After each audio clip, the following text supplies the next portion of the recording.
Hello guys, आज का हमारा टॉपिक रहेगा वेयर हाउसिंग। ओसी और उसमें से ये लेसन 4 में, ठीक है। वेयर हाउसिंग सबसे पहले देखेंगे इसका मीनिंग। देखो, आपको ये डायग्राम बनाकर बताया हुआ है सबसे पहले में। तो ये वेयर हाउस है, यहाँ पे कुछ चीजें स्टोर करके रखी हुई है, बराबर है ना।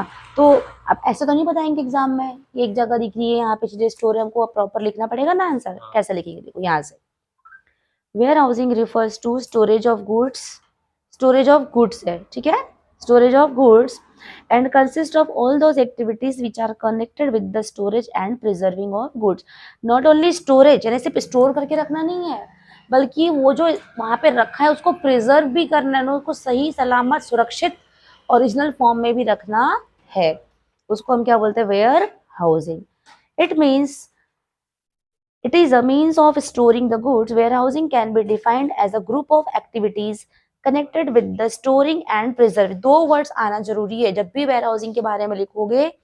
दो वर्ड्स कौन से आने जरूरी है, स्टोरिंग एंड प्रिजर्विंग, ठीक है। क्लियर। अच्छा, स्टोर कब करेंगे और कब तक प्रिजर्व करना है, जब वो प्रोड्यूस हुआ, प्रोडक्शन से लेकर के जब तक के उसका क्या नहीं हो जाता था, कंजम्पशन, है ना। यहाँ पे देखो क्या लिखा है, store of goods from the time of production till the time of consumption. जब भी वेयर हाउसिंग लिखोगे तो दो वर्ड्स कौन से आना जरूरी, बताओ। स्टोरेज ऑफ गुड्स, उसके बाद and all other activities, all other activities connected with the storage and preserving of good. यानी दो वर्ड्स ये है, एक तो हो गया स्टोरिंग एंड प्रिजर्विंग। कौन कौन से, storing and preserving of goods from the time of production till the time of consumption, ठीक है। उसके बाद में functions of warehouse. Functions मतलब उसके कार्य, क्या क्या करता है एक वेयर हाउस के, क्या क्या कार्य होते हैं। फंक्शंस, पहला क्या है, स्टोरेज। क्या है, तो मालूम है मेन काम तो वही है कि चीजों को क्या करके रखना है, store. This is the basic function of warehousing. Surplus commodities which are not needed immediately can be stored in a warehouse. They can be supplied as and when needed by the customer. यानी कि basic function क्या है, store करना। Basic function क्या है ना। जैसे मान लो सरप्लस कमोडिटी, जैसे अपन ने क्या बोलते हैं, चावल उगाए अपने खेत में या गेहूं उगाए, जितनी की रिक्वायरमेंट वो अपन ने मार्केट में उतार दिया, लेकिन जिसको अपन को अभी बेचना नहीं है तो अपन क्या करेंगे, उसको स्टोर कर देंगे। क्या कर देंगे, they can be supplied as and when needed by the customer. और वेयर हाउस से निकाल के जब भी जरूरत है तो अपनी मंडी में उतार दो, ठीक है। फर्स्ट क्या जाएगा, storage. Second is price stabilization. Second क्या है ना। इसका मतलब क्या होता है कि वेयर हाउस होने की वजह से प्राइस कैसा रहेगा, स्टेबल। कभी भी एकदम से घटेगा नहीं और कभी भी एकदम से बढ़ेगा नहीं, क्योंकि वो चीज जो कमोडिटी है वो आपके pass through out the year available है ना। अच्छा, मान लो उसकी शॉर्टेज रहेगी तो प्राइस क्या हो जाएगा, बढ़ जाएगा। और एकदम से उसकी सप्लाई ज्यादा बढ़ जाएगी तो प्राइस घट जाएगा। लेकिन वेयर हाउस क्या करता है, प्राइस को स्टेबल करके रखता है। क्या करके रखता है, स्टेबल। क्योंकि वहां पर वो चीजें है ना स्टोर करके रखी, जितनी डिमांड होते जा रही है उतनी आप क्या करते जाएंगे मार्केट में, सप्लाई। तो डिमांड एंड सप्लाई का जो लेवल है वो कैसा रहेगा, ठीक है, मेंटेन रहेगा। उसके बाद थर्ड क्या है, रिस्क बेयरिंग। रिस्क बेयरिंग मतलब क्या होता है, जब भी अपन कोई भी गुड्स को स्टोर करते हैं तो बहुत सारे रिस्क रहते हैं ना, यस नो। तो रिस्क कौन कौन से हो सकते हैं, देखो, थेफ्ट का हो सकता है। क्या हो सकता है, थेफ्ट मतलब चोरी। डिटोरिएशन मतलब खराब हो गया। फायर मतलब आग, आग से जल के नष्ट हो गया। तो वेयर हाउस क्या करता है, ये सारे रिस्क से हमारे जो क्या बोलते हैं उसको, जिस चीज को हम लोग स्टोर करके रखे उन सबको सेफ रखता है। किन किन चीजों से, थेफ्ट से मतलब चोरी से, डिटोरेशन मतलब खराब होने से, और फायर मतलब आग से। तो ये रिस्क कौन हमारे को वो करके देता है, वेयर हाउस। कौन करके देता है, वेयर, ठीक है। इसके बाद क्या है, ये फाइनेंसिंग। फाइनेंसिंग मतलब लोन कराना टाइप का होता है ना, यस नो। तो क्या होता है, जैसे अपने पास कोई गुड्स है और वो कहाँ रखे हुए हैं, वेयर हाउस में रखे हुए। कहाँ रखे हुए हैं, तो इस वेयर हाउस पे रखे हुए अपन अपने गुड्स के ऊपर क्या ले सकते हैं, लोन। क्या ले सकते हैं, इसको बोलते हैं फाइनेंसिंग। क्या बोलते हैं, मैं इसको पढ़ू एक बार। Loans can be raised from the warehouse keeper or from the financial institution against the goods stored by the owner. Goods act as a security for the warehouse keeper or for the financial institution. In this matter, warehousing can act as a source of finance for the businessman for the meeting business operations. मतलब कि आपके पास जो ware house में जो goods store है उसके against में आप क्या ले सकते हैं, लोन। किससे, जो वेयर हाउस का जो ओनर है उससे। उसके बाद है grading and packaging. Grading and packing का मतलब क्या होता है? देखो कई बार अपन देखते हैं ना, एप्पल्स जो रहते हैं, है ना, रहते हैं ना, अलग अलग ग्रेड के आते हैं ना। कुछ एकदम बिग साइज एप्पल आ जाएंगे, कुछ स्मॉल, कुछ मीडियम, और कुछ एकदम खराब क्वालिटी के हो जाते हैं। Yes no? तो इनकी ग्रेडिंग मतलब अलग अलग क्वालिटी को अलग अलग उसमें रखना, ग्रेड में रखना। अच्छी क्वालिटी को क्या बोलते हैं? ए बोलते हैं कि डी ग्रेड बोलते हैं, है ना? तो अलग अलग ग्रेडिंग कौन करके देता है? Warehouse. कौन करके देगा? और उनकी पैकिंग भी कौन करके देगा? Warehouse. The warehouse nowadays provide a facility of packing and processing and grading of the goods. Goods can be packed in a convenient sizes as per the instructions of the owner. Transportation भी कौन करके देता है अपन को? Ware house में अपने goods store है, अपन ने अपना ट्रक भेजा, वहां पे पूरा अपन लोगों ने माल लोड किया और जगह जहाँ पे सप्लाई करना वहां पे सप्लाई कर दिया। टाइम एंड प्लेस यूटिलिटी, ये ऑब्जेक्टिव में आता है 1 नंबर के लिए। टाइम एंड प्लेस यूटिलिटी कौन प्रोवाइड करता है? Warehouse. Warehouse create time utility by preserving the goods till the time they are demanded। मतलब जैसे ही मान के चलो आलू प्रोड्यूस हो गया, अभी क्या हो गया? तो आलू क्या जब प्रोड्यूस हो, जब पूरा खत्म हो जाएगा क्या? बल्क क्वांटिटी में प्रोड्यूस होता है ना, है ना? तो वो कौन प्रिजर्व करके रखेगा? Warehouse. Cold storage warehouse करके रखेगा कौन? है ना? तो कब से कब तक प्रिजर्व करेगा? टिल द टाइम ऑफ, मतलब from the time of production till the time of consumption. कौन प्रिजर्व करके रखेगा? है ना?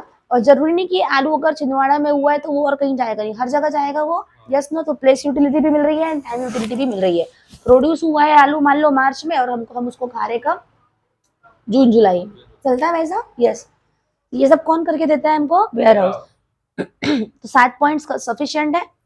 एक बार शॉर्ट में देखेंगे क्या होता है वेयर हाउस। क्या होता है बताओ? 2 वर्ड्स कौन से आना चाहिए? Storage of good and storing and preserving and all other related activities. उसके बाद फंक्शंस ऑफ वेयर हाउस में फर्स्ट कौन सा था? स्टोरेज था। सेकंड कौन सा था? Pricing. Third risk bearing. Next financing, grading and packaging. अलग अलग कैटेगरी में डिवाइड कर देना। Transportation, time and place utility.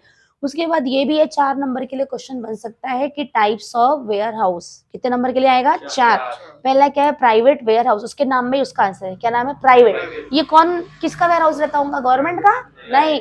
ये जो बिग जो कंपनीज है, बिग कॉर्पोरेट्स जो है, वो क्या करते हैं? प्राइवेटली अपना एक वेयर हाउस बना लेते हैं। जैसे मान लो टाटा हो गया, क्या वो किसी का गोडाउन किराए से लेगा क्या?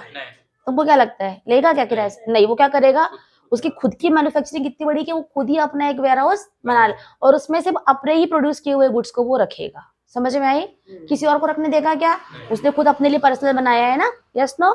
इसको बोलते हैं प्राइवेट वेयर हाउस। देखते हैं। The private warehouse are owned and operated by, ये वर्ड आना चाहिए, owned and operated by big manufacturers. कौन ओन्ड एंड कौन ऑपरेट करेगा? Big manufacturer. For their own storage, उनकी खुद की स्टोरेज नीड को सेटिस्फाई करने के लिए। Big business firms which need large storage capacity on a regular basis and who can afford money construct and maintain their private warehouse. A big manufacturer or wholesaler may have a network of his own warehouse in different parts of the country. मतलब ये कौन बनाएगा private warehouse? Big manufacturers. कौन बनाएगा? To satisfy their own storage need and it is owned and operated by big manufacturer. इसके बारे में 2 line बताओ मेरे को। प्राइवेट वेयर हाउस के बारे में 2 लाइन बताओ फटाफट। owned and operated by big manufacturer for satisfying their own storage needs। और उसके बाद में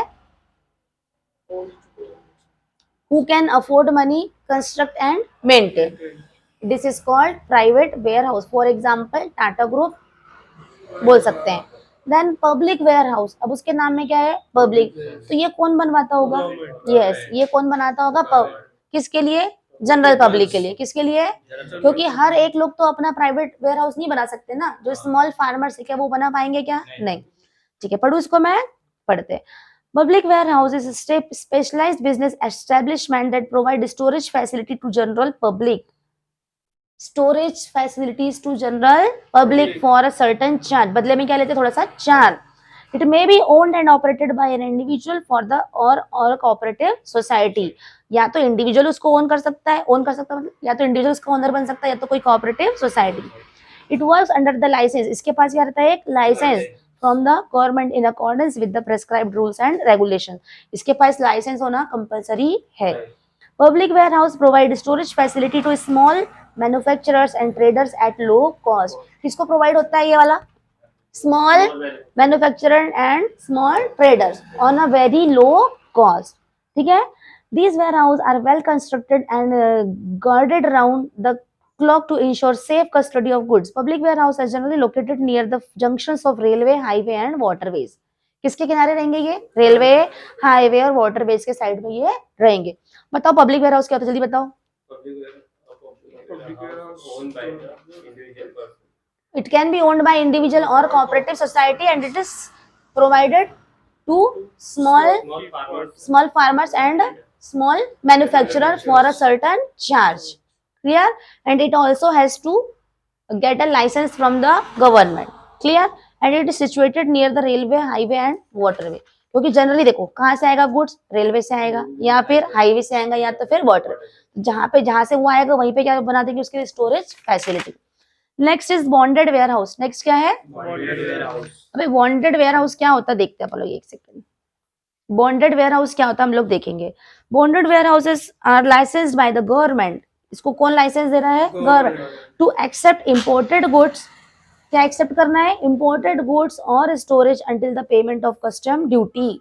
देखो अब क्या हो रहा है, मान लो कि कहीं से जापान से कहीं से कुछ इंपोर्ट करा के अपन इंडिया में मंगा रहे। अब इंडिया में मंगाएंगे तो क्या देना पड़ेगा? कस्टम ड्यूटी देना पड़ेगा ना। और मान लो यहाँ पे एक सेलर है इंडिया का, ए नाम का, सॉरी बायर है कौन नाम का? ए नाम के बंदे ने कहाँ से मंगाया है? जापान से। तो ए को पहले यहाँ पे क्या पे करना पड़ेगा? Custom duty. जब तक ए कस्टम ड्यूटी पे करेगा नहीं तब तक ये जो गुड्स आ रहे हैं इसको मिलेंगे क्या? नहीं। तो मान लो ए को अगर लेट हो रहा है, डिले हो रहा है या कोई और प्रॉब्लम आ रही है, तब तक वो शिप में पड़े रहेंगे क्या? नहीं। वो कहाँ जाएंगे? बॉन्डेड वेयर हाउस में जाएंगे। कहाँ जाएंगे? कब तक पड़े रहेंगे बॉन्डेड वेयर हाउस में? जब तक के उनकी ड्यूटी पेड होती नहीं तब तक कहाँ पे पड़े रहेंगे? Bonded ware. देखो फिर से पढ़ू इसको एक बार मैं, फिर से पढ़े। Bonded warehouse are licensed by the government to accept the imported goods for the storage until the payment of custom duty. These warehouse work under the control of the custom authority. The warehouse keeper is required to give an undertaking of bond. वो क्या कर बना रहा है? एक bond that will not allow the goods to be removed without the consent of the custom authority. मतलब वो एक bond बनाएगा, जब तक custom duty उसको अप्रूव करते नहीं तब तक के गुड्स आगे दिया जाएगा क्या? तब तक के वो कहीं पर कहाँ पे रखे रहेगा? बॉन्डेड वेयर हाउस में रखा जाएगा। The goods are held in a bond and cannot be withdrawn without paying the custom. जब तक कस्टम ड्यूटी पे होती है तब तक वहां से गुड्स को निकाल सकते हैं नहीं। If an importer is unable or unwilling to pay custom duty immediately after the arrival of goods, he can store the goods in a bonded warehouse. मतलब वो क्या बोल रहा है? अगर जो इंपोर्ट कराने वाला था, जैसे कि अपन ने क्या देखा था इस केस में, ए अगर इंपोर्ट कराने वाला अनेबल है यानी कि वो पे कर पा रहा नहीं या फिर उसकी इच्छा नहीं, unwilling to pay the custom duty, तो वो कहाँ पे जाके स्टोर करना पड़ेगा उसको? Bonded warehouse. वो अपने जनरल नॉर्मल वाले वेयर हाउस में ला पाएगा क्या? नहीं। जब तक उसकी कस्टम ड्यूटी पेड होती नहीं तब तक वो कहाँ पड़े रहेगा? बॉन्डेड वेयर हाउस में। ठीक है। तो बॉन्डेड वेयर हाउस का मतलब क्या होता है? In the case of imported goods, जब तक ये कस्टम ड्यूटी पेड होती नहीं तब तक कहाँ रहेगा वो? Bonded warehouse. As soon as the custom duty is clear he can release good from there. Okay. Duty paid warehouse. Next क्या है? Duty paid. ये भी कुछ सेम टाइप का लग रहा है ना। देखो फिर से पढ़ रही हूँ। इफ एन इंपोर्टर मतलब गुड्स मंगवाने वाला, importer faces any problem in transportation of goods after making payment of duty, भी पे कर दिया उसने, after making the payment of duty, then the goods can be stored at a duty paid warehouse. All duty paid warehouses are public warehouse which are available to all the importer. Duty paid warehouse help the importer. अब यहाँ पर क्या हो रहा है? देखो उसने duty भी पे कर दिया है, सारे चार्जेस भी पे कर दिया है। अब ड्यूटी पे होने के बाद वो कहाँ जा रहे हैं? कहते कस्टम ड्यूटी पेड होने के बाद कहाँ जा रहे हैं? वो ड्यूटी पेड वेयर हाउस में जा रहे हैं। कहाँ जा रहे हैं? जब तक कस्टम ड्यूटी पेड नहीं हुई तब तक कहाँ पड़े थे? बॉन्डेड वेयर हाउस में थे। अब तो ड्यूटी पेड हो गई ना, अब उसके बाद कहाँ जा सकते हैं? वो ड्यूटी पेड वेयर हाउस में जाएंगे। Duty paid warehouse help the importer as a proper care of goods is taken, processing of goods can be done like storing, repacking, etc. Such warehouses are more useful for re-export. देखो यहाँ पर क्या कर रहा है इसको, री export. मतलब जैसे मान लो ए ने क्या किया है, कहाँ से मंगाया है, जापान से। ए ने कहाँ से मंगाया, जापान से। अब ए ने जापान से इंडिया में मंगा लिया, ठीक है। पहले वो कस्टम ड्यूटी पे किया, तब तक कस्टम बॉन्डेड वेयर हाउस में थे। अब वहां से उसने निकलवा के कहाँ पहुंचा दिया, ड्यूटी पेड में पहुंचा दिया। अब वो ड्यूटी पेड वेयर हाउस में पड़े उसके गुड्स। अब उसने क्या किया, जो जापान से मंगवाया था गुड्स, उसको और कुछ चेंजेस किया, उसको थोड़ा और अच्छा सा कर दिया कुछ, और उसको इंडिया से तुरंत उसने कहीं और भेज दिया। मतलब मंगवाया कहाँ से, कहाँ मंगवाया, इंडिया में। कुछ उसको थोड़ा बहुत चेंज वेंज किया, थोड़ा बहुत कुछ ऐड कर दिया, वैल्यू एडेड कर दिया, और वापस कहाँ भेज दिया, किसी और कंट्री भेज दिया। मतलब इसने मंगवाया और फिर से एक्सपोर्ट कर दिया। पहले इंपोर्ट कराया और फिर बाद में क्या कर दिया उसको, एक्सपोर्ट। तो इस समय के लिए सबसे बेस्ट कौन सा रहता है, ड्यूटी पेड वेयर हाउस। सबसे बेस्ट कौन सा रहेगा, कब, जब इंपोर्ट करा के कुछ चेंजेस करके क्या करना है उसको वापस एक्सपोर्ट। तो कहाँ भेज देंगे उसको, ड्यूटी पेड वेयर हाउस। तो वो क्या करेंगे, उसको प्रोसेस कर देंगे, स्टोर कर देंगे, रीपैक कर देंगे, और उसके बाद में री एक्सपोर्ट कर देंगे। ये भी कहाँ पे रहेंगे, these are located near the ports and dock area. ये भी कहाँ पे रहेंगे, किसके आसपास रहेंगे, port and dock area. Government warehouse, उसके बाद क्या नाम है, हाँ, इसका मतलब क्या होता है, कौन इसको ओन एंड ऑपरेट करता होगा, गवर्नमेंट। ये वो गवर्नमेंट या तो सेंट्रल गवर्नमेंट हो सकती है, या तो फिर स्टेट, या फिर कोई पब्लिक अथॉरिटी भी हो सकती है। ठीक है, पढ़ो इसको मैं एक बार। These warehouses are owned, managed and controlled by the central and state government or public authority.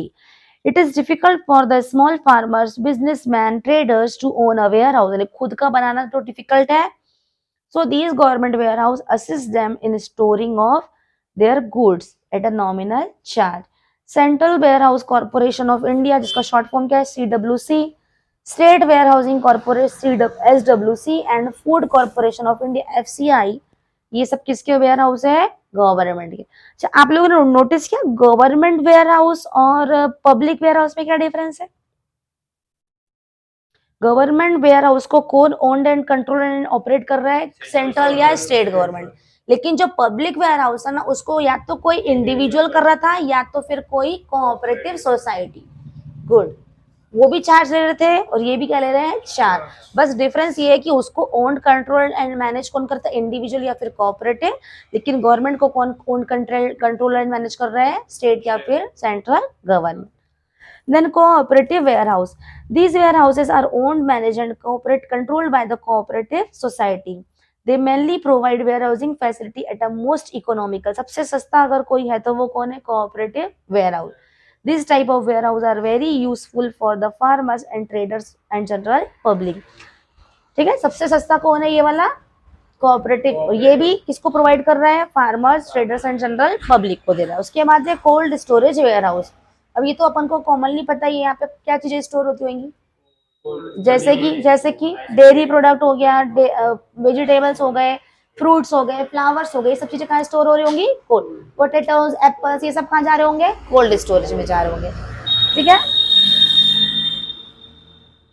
in cold storage warehouse, goods are stored and refrigerated at a very low temperature so as to preserve them and use them in future. International trade has become possible due to these warehouse. यानी कि यहाँ पे क्या चीजें store हो रही है, cold storage में कौन कौन स्टोर हो रहा है, fruits, vegetables, flowers and dairy product. तो कितने टाइप के पढ़ा हम लोगों ने अभी तक के, 7 टाइप्स। पहला कौन सा था, private warehouse, own control manage by big manufacturer to satisfy their own storage need. Second कौन सा पढ़े, public warehouse, own control managed by individual or cooperative society, and they also provide services to small manufacturer and small farmers at a low price, and it is licensed by the government, and it is situated near highway, waterway and ports. Then third one was bonded warehouse. यहाँ पर कब आता है, goods custom duty वाला, जब कोई goods क्या होता है, बाहर से इंपोर्ट होता है, इंपोर्ट होने के बाद कहाँ जाता है, बॉन्डेड वेयर हाउस में।